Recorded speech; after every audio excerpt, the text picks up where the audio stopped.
श्री स्वामी समर्थ. नमस्कार भक्तांनो. प्रत्येक मराठी महिन्यात पौर्णिमा येते.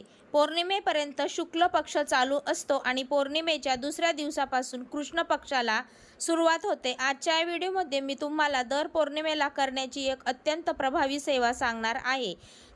तिच्या तुम्हाला खरोखर चांगला अनुभव आल्याशिवाय राहणार नाही. खूप तळमळीने सांगते की घरच्या घरी सेवा करा. मोठ्यातले मोठे कार्य, मोठ्यातले मोठं काम तुमचं सिद्ध होईल, पूर्ण होईल. खूप चांगला अनुभव येतील. तुम्हाला कोणत्याही महिन्यातील कोणत्याही पौर्णिमेपासून या सेवेला सुरुवात करायची आहे. या व्हिडिओमध्ये 2 सेवा सांगितल्या आहेत, तर व्हिडिओ शेवटपर्यंत पहा म्हणजे तुम्हाला या व्यवस्थित समजतील. कोणतेही एकच सेवा केली तरी सुद्धा चालेल. हे सेवा तुम्ही तुमच्या कुलदेवीसाठी करू शकता, देवी लक्ष्मीसाठी करू शकता किंवा अन्नपूर्णा देवीसाठी सुद्धा करू शकता. म्हणजेच काय, आपल्याला देवाघरात श्रीदेवता असला तर त्या देवी, प्रत्येक श्रीदेवीसाठी तुम्ही पौर्णिमेच्या दिवशी ही सेवा करू शकता. व्हिडिओ पूर्ण पहा. तर तुम्हाला सुरुवातीला तुम्ही सेवा कोणत्याही महिन्याच्या कोणत्याही पौर्णिमेपासून सुरू करू शकता. त्यानंतर म्हणजे सेवा एकदा सुरू केली की त्यानंतर येणाऱ्या दर पौर्णिमेला तुम्हाला ही सेवा कायमस्वरूपी तुमच्या घरामध्ये करता येईल. ज्यांना कायमस्वरूपी करायची की आहे नसेल, त्यांनी एक अनुभव घ्यायचा. म्हणजे साधारणतः 6 महिने सेवा करून बघा, त्याचं तुम्हाला काय चांगले अनुभव येतात ते सुद्धा बघा. आणि त्यानंतर तुम्ही इच्छा असेल तर तुम्ही पूर्ण वर्षभर ही सेवा कायमस्वरूपी चालू ठेवू शकता. मी तुम्हाला हे सगळं का सांगत आहे याचं कारण म्हणजे बरेच जण फक्त व्हिडिओ बघतात आणि याचा काही उपयोग आहे की नाही, किंवा मग शंका घेतात की असं केल्याने खरंच आपलं चांगलं होईल का. तर मी तुम्हाला इथे हे सांगू इच्छिते, जेव्हा आपण काही गोष्टी करू बघतो तेव्हा त्यांचा आपल्याला काय अनुभव येतं, त्यानुसार मग ती गोष्ट आपण पुढे कंटिन्यू करायची की नाही ठरवायचं असतं.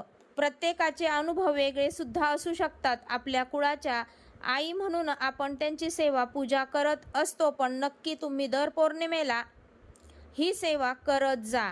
व्हिडिओमध्ये पुढे जाण्या अगोदर माझी तुम्हाला विनंती आहे की तुम्ही जर चॅनलवर नवीन असाल तर चॅनलला सबस्क्राईब करा. हा व्हिडिओ खूप महत्त्वपूर्ण असणार आहे, त्यामुळे पूर्ण व्हिडिओ पहा. तसेच कमेंट बॉक्समध्ये जय जय श्री माता लक्ष्मी, जय श्री स्वामी समर्थ नक्की लिहा. माता लक्ष्मी तुमच्या घरी धनाचा वर्षाव करो.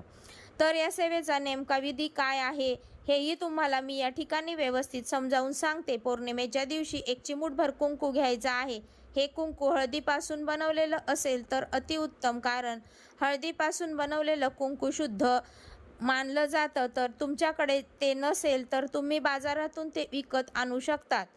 तर शुद्ध कुंकू वापरण्याचा उद्देश हाच की या कुंकवामध्ये केमिकल प्रमाण अजिबात नसतं, म्हणून घरचं कुंकू वापरायचं. आता इथे आपल्याला कुंकू मार्जन करायचं आहे, पण थोडंसं वेगळ्या पद्धतीने करायचं आहे. तर त्यासाठी आपल्याला तांब्यावर पाणी, त्यामध्ये थोडंसं चिमूटभर कुंकू, गुलाब आणि पाणी टाका आणि थोडासा म्हणजे एक वडी कापूर घेऊन त्याचे पावडर करून त्यामध्ये एक टाका आणि पेस्ट बनवा. जे आपण कापूरयुक्त सुगंधित कुंकवाचे पाणी तयार करून ठेवलेलं आहे ते पाण्याचं भांडं तुम्हाला व्यवस्थित ठेवायचं आहे. आता पौर्णिमेच्या दिवशी तुम्हाला लवकर उठायचं आहे. लवकर म्हणजे किती, पहाटे 3 ते 3:30 वाजेपर्यंत तुम्ही अंघोळ झालेली असावी. त्यानुसार तुम्ही आता आधी किती वाजता उठायचं ते तुम्ही ठरवू शकता. यासाठी तुम्हाला दुसरा कोणताही पर्याय सुचवू शकत नाही, कारण आपल्याला जर देवीकडून काहीतरी पाहिजे आहे, तर आपल्याला प्रसन्न व्हावी, तिचा आशीर्वाद व्हावा असं वाटत असेल तर एवढा आपल्याला त्याग हा करावाच लागेल. तर पौर्णिमेच्या दिवशी आपण आपल्या झोपेचा त्याग करायला हवा आणि लवकर उठायचं, कारण ही जी वेळ आहे ती ब्रह्ममुहूर्ताची वेळ असते आणि ब्रह्ममुहूर्तावर केलेली जी सेवा आहे ती नेहमी फळाला जात असते. म्हणजे तिचे फळ आपल्याला अवश्य मिळत असते. आणि जी सेवा आपण अगदी मनापासून निष्ठेने केलेली असते तर त्याचं फळसुद्धा संपूर्ण नक्कीच मिळत. आणि तुम्ही कोणतीही सेवा दर ब्रह्ममुहूर्तावर करत असाल तर तुम्हाला त्याचा फायदा होणारच म्हणजे होणारच. तुम्हाला याचा अनुभव येणार. मग तुमच्या सुखाच्या झोपेचा किंवा साखर झोपेच्या पौर्णिमेच्या दिवशी त्याग करा आणि पहाटे 3-3:30 वाजेच्या आत तुमच्या अंघोळ झालेली असावी. अंघोळ झाली की तुम्हाला सर्वात पहिलं काम करायचं आहे. तुम्ही जे पाणी तयार करून ठेवलेलं होतं तर ते पाणी तुम्हाला एखाद्या चमच्याने ढवळून घ्यायचं आहे.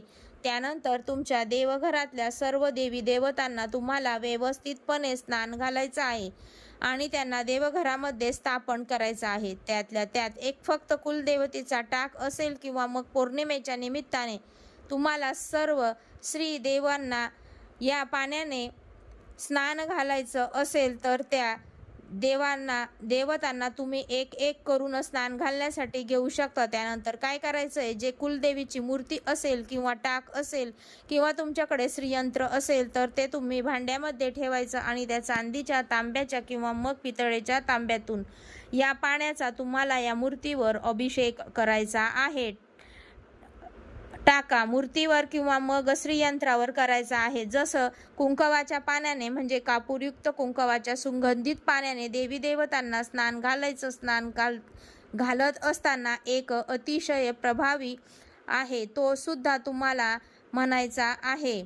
ओम श्रीं ह्रीं क्लीं कमले कमलालये प्रसिद्धी प्रसिद्धी ओम श्री श्री लक्ष्मी देवी नमः किंवा मग महालक्ष्मी कुंकुमार्चन प्रचोदया कष्ट व्हावो असा 108 वेळा मंत्र म्हणायचा आहे. पाण्याने स्नान घालायचे तुम्हाला पहाटे 3 ते 3:30च्या दरम्यान करायचे आहे. याचं कारण एकच, तुम्ही तर तुळजापूरच्या देवी भवानी आईच्या मंदिरात गेला तर तिथे सुद्धा देवीचे पहाटे 3-3:30चे रूप तुम्ही कधी बघितलं असेल तर अतिशय प्रसन्न रूप असतं. कारण त्यावेळी देवीने स्नान घातलेलं असतं आणि देवीचं एकदम प्रसन्न मुद्रेमध्ये बसलेली असते आणि त्यावेळेस जर आपलं दर्शन झालं तर मग विचारायलाच नको, अतिशय चांगल्या प्रकारच्या सुखद लाभ आपल्याला बघायला मिळतात. देवीचे ते रूप बघितल्यावर त्याच पद्धतीने तोच अनुभव घेण्यासाठी आणि भले तुमची कुलस्वामिनी तुळजाभवानी आई नसेल तरी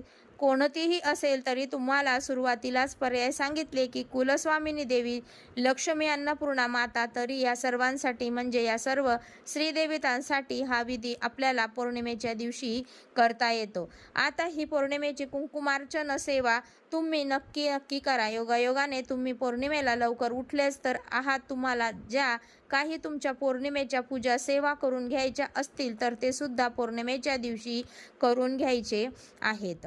तुम्हाला सुखद अनुभव घ्यायचा असेल तर ही एक खूप सुंदर असं वातावरण जे तयार होतं तर तुम्ही कदाचित जर पौर्णिमेच्या दिवशी सेवा तुम्हाला यापूर्वी माहिती नसेल आणि आता नव्याने समजली त्यानुसार तुम्ही दर पौर्णिमेला ही सेवा करायला सुरुवात करा. तुम्हाला नक्कीच या सेवेचा फायदा झाल्याशिवाय राहणार नाही. आणि या दिवशी उंबरट्यावर हळदीचे लेपन करणे, फरशी पुसणं, मुख्य दरवाजाला पुसणं, गॅस पुसणं या सेवा पौर्णिमे अमावस्याला आपल्या घरामध्ये झाल्याचं पाहिजे. आता दुसरी पौर्णिमेची सेवा आहे, ती सेवा खूप फलदायी आहे. जर तुम्हाला ही सेवा करायची असेल तर पौर्णिमेपासून 11 पौर्णिमेपर्यंत करावी. बघा, घरातील एका व्यक्तीने जरी महिन्यात फक्त एक दिवस आणि त्या एक दिवसातला फक्त तुमचा कमीत कमी अर्धा तास किंवा तुमचे 15 मिनिटे पण ज्यामुळे तुमच्या घरातील सर्वांना फायदा होईल. त्याचबरोबर या गोष्टीसाठी सेवा करायला काय उपाय करताय हे काम एक तर होईलच, पण त्या व्यतिरिक्त तुम्ही जी म्हणजे अपेक्षाही केली नव्हती असे बदल तुमच्या आयुष्यामध्ये होताना तुम्हाला बघायला मिळतील.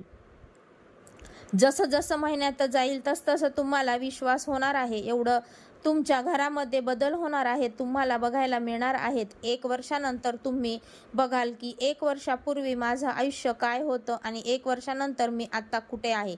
एकदम झिरोवरून तुम्ही टॉपवर पोहोचला असाल, पण शेवटी एक विश्वास तुम्हाला आहे की संयम सुद्धा तितकाच महत्त्वाचा आहे. बऱ्याच वेळेला तुम्ही अशी परिस्थिती तुमच्या घरामध्ये असू शकते की मुलांचे शिक्षण झालेले आहे, मुलं प्रयत्न करतायत, 100% देतात, कष्ट करतात, पण त्यांना मनासारखा जॉब मिळत नाही किंवा ज्यांना जशी संधी मिळेल घालून येत नाही म्हणून प्रयत्न खूप करत आहात संतान प्राप्तीसाठी पण काही यश मिळत नाही, तर ही सेवा तुम्ही नक्कीच करा.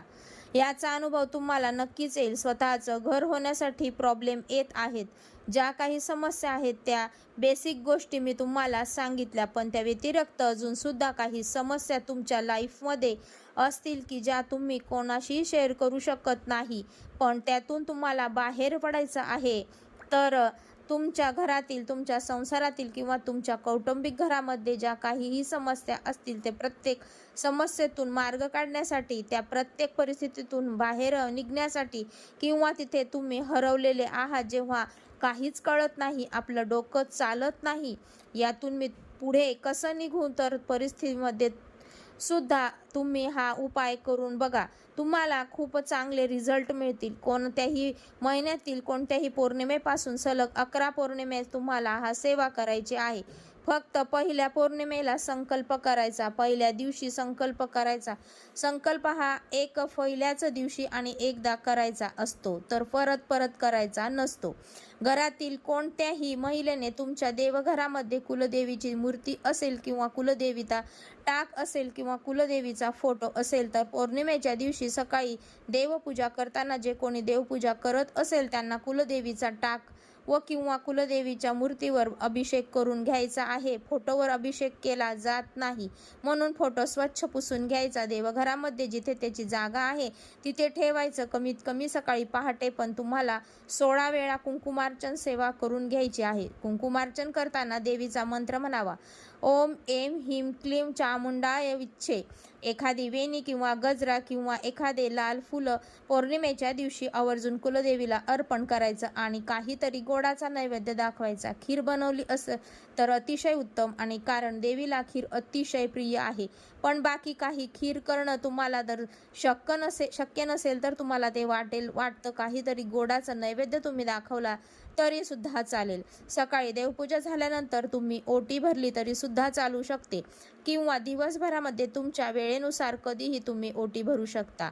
ओटी भरण्यासाठी तुम्ही प्रत्येक पौर्णिमेला एक नवीन साडी घेतली तरी सुद्धा चालू शकतं, किंवा प्रत्येक पौर्णिमेला तुम्ही अगदी खण नारळाची ओटी भरली तरी देवीची तरी सुद्धा चालेल, काही हरकत नाही. जे काही तुम्हाला शक्य होईल दोन्हींपैकी एक ते तुम्ही घ्यायचं आहे. समजा तुम्ही साडी घेतली तर साडी घ्या, ब्लाऊज पीस असेल तर ब्लाऊज पीस घ्या, पण ते तुम्हाला कोणी ओटीमध्ये दिलेलं किंवा कोणाच्या कार्यप्रसंगी तुम्हाला ते मिळालेलं नसावं. तो आपल्या पैशाने आपण विकत आणायचं आहे. यावर एकदा गजरा, वेणी कमीत कमी 11 रुपये दक्षिणा ठेवावी. जास्तीत जास्त तुम्ही कितीही ठेवू शकता. यासोबत तांदूळ, हळद, कुंकू, खोबऱ्याचं तुकडा, बदाम, अखंड बदाम, खारीक हे तुम्हाला घ्यायचं आहे. याचबरोबर हिरव्या बांगड्या 5 घ्यायच्या. हिरव्या बांगड्या सुद्धा विकत आणायच्या आहेत, कोणी दिलेल्या नसाव्यात. ज्या आपण सौभाग्याच्या वस्तू म्हणतो त्या तुम्हाला ठेवायच्या असतील तर तुम्ही ठेवू शकता. आजकाल बरेच जण बघा नेल पेंटचे बॉटल, मेहंदीचा कोन, या सगळ्या गोष्टी ठेवतात. हे सगळे तुम्ही ठेवायचं असेल तर ठेवू शकता. बाकी इतर गोष्टी गरज नाहीये. फक्त 5 बांगड्या आणि जोडवी तुम्ही ठेवली तरी सुद्धा चालू शकतं. जोडवी ही चांदीचीच असावी असं काही नाही. तुम्हाला शक्य असेल तर तुम्ही चांदीच्या घ्या, नाहीतर पूजा साहित्याच्या दुकानात गेल्यानंतर आपल्याला ओटी भरण्यासाठी जोडवी, त्याचबरोबर छोटासा आरसा, कंगवा, यासोबत हिरव्या बांगड्या आणि कंकवाची डबी सुद्धा मिळते. तर ते तुम्ही घेतलं पूजा साहित्य दुकानामधून तरी सुद्धा चालेल. हे सगळं, त्याचबरोबर 5 फळं किंवा 5 फळं नसतील तर कोणती तरी एक फळ आपण ठेवायचं. मग त्यानंतर एका ताटामध्ये घ्यायचं सर्व साहित्य आणि सुरुवातीला आपल्या कुलदेवतेचा हळद कुंकू अर्पण करून घ्यायचं. आपल्या डोक्याला हळद कुंकू लावायचं. त्यानंतर कुलदेवीचं नामस्मरण करायचं. सुरुवातीला तुम्हाला संकल्प करून घ्यायचा आहे आणि त्याचबरोबर ही ओटी भरायची आहे. कुलदेवतेची मागायचं. मनातल्या मनात गोष्ट बोलायची की कशासाठी तुम्ही हे सगळं करत आहात, किंवा माझ्या घरामध्ये सुख शांती राहू दे, आरोग्यासाठी प्राप्ती होऊ दे. जे काही तुम्हाला हवं आहे ते तुम्ही बोलायचं, आणि जे ओटीमध्ये ताट जे आहे ते आपल्या छातीच्या समोर सरळ येईल अशा पद्धतीने धरायचं आणि त्यानंतर ते ताट जे आहे ते 3 वेळा तुम्हाला तुमच्या कुलदेवतेचा फोटो असेल किंवा टाक असेल किंवा मूर्ती असेल देवघरातल्या, ते 3 वेळा तुम्हाला ते स्पर्श करायचा आहे. आणि ही ओटी जिथे देवघराच्या समोर जागा तिथे कुठे असेल तिथे ठेवायचं. देवघराच्या जिथे जागा नसेल तर खाली एखाद्या चौरंग किंवा पाट ठेवायचा, त्यावर ही ओटी ठेवायची तरी सुद्धा चालेल. नंतर नमस्कार करावा कुलदेवीला आणि ती ओटीचाही. ज्या पौर्णिमेला आपण भरली त्या दिवशी तिथेच राहू द्यायचे पौर्णिमा तिथी संपेपर्यंत. आणि दुसऱ्या दिवशी मग जे ओटी साहित्य आहे ते तुम्ही सगळं घरामध्ये वापरू शकता. तुम्ही ती साडी घेतलेली असेल किंवा ब्लाऊज पीस घेतले असेल ते तुम्ही वापरू शकता. तुम्ही ते सगळं साठवून ठेवा किंवा जेव्हा कधी तुम्ही तुमच्या कुलदेवीच्या मूळ पीठावर जाणार असाल दर्शनासाठी तेव्हा तिथे जाऊन देवीला अर्पण करा. किंवा तुमच्या गावामध्ये एरियामध्ये कोणत्याही देवीचे मंदिर असेल त्या देवीच्या मंदिरामध्ये दुसऱ्या दिवशी जाऊन तुम्ही अर्पण करू शकता. जर तुम्ही मूळ पीठावर जाणार असाल तर फळं वगैरे त्यांचा खराब होणाऱ्या वस्तू असतात त्या तुम्ही खायच्या आहेत आणि वेणी गजरा काढून ठेवा, बाकीचे राहू द्या. ते साहित्य तुम्ही साठवत चला. जसं जसा 2-3 महिन्यांनी तुम्ही देवीच्या मूळपीठाला अर्पण करून यायचं असं करू शकता. किंवा महिन्याला मग तुम्ही देवीच्या मंदिरामध्ये अर्पण करून येऊ शकता. आणि काहीतरी वर्षातून एकदा जेव्हा तुम्ही मूळपीठावर जाल मग त्या महिन्यातल्या पौर्णिमेची जी ओटी आहे ती तशीच ठेवा आणि मग ती ओटी गेल्यानंतर अर्पण करू शकता. जसं जसं पौर्णिमा जातील तसतसं प्रत्येक पौर्णिमेला तुम्ही सेवा करा, फुले देवीची ओटी भराल तर तुम्हाला कुलदेवीची कृपा जपणे तुमच्या आयुष्यात तुमच्या घरात इतकी बदल होतील की जवळ सुरुवातीला सांगितलं तसं खूप चांगलं अनुभव तुम्हाला येतील. आणि हे खूप काही अवघड नाही आहे, साधी सोपी होती. तर बघा, आपण कोणत्याही घरी गेलो आणि आपल्या घरी कोणी आलं तर आपण अगदी सहजपणे त्या महिलेची ओटी भरतो. आपण इथं आपल्याला कुलस्वामिनीची महिन्यातून एकदा तिची ओटी भरतोय. बघा, ती फक्त तुम्हाला एवढंच देईल की तुम्ही कुलदेवीची, तुम्ही कुलस्वामिनी की तुमची ओंजळ कमी पडेल घेण्यासाठी एवढं भरभरून की तुम्हाला देईल. अगदी खरं सांगते. तुम्हाला या सेवेने काय दिसेल ते कमेंटमध्ये मला नक्की सांगायला विसरू नका. आजचा व्हिडिओ मध्ये एवढंच. तुम्हाला व्हिडिओ कसा वाटला, आवडला असेल तर व्हिडिओला लाईक करा, जास्तीत जास्त शेअर करा आणि नवीन माहितीसाठी व्हिडिओला पाहण्यासाठी तसेच ऐकण्यासाठी आपल्या चॅनलला सबस्क्राईब करा. धन्यवाद. श्री जय लक्ष्मी माता.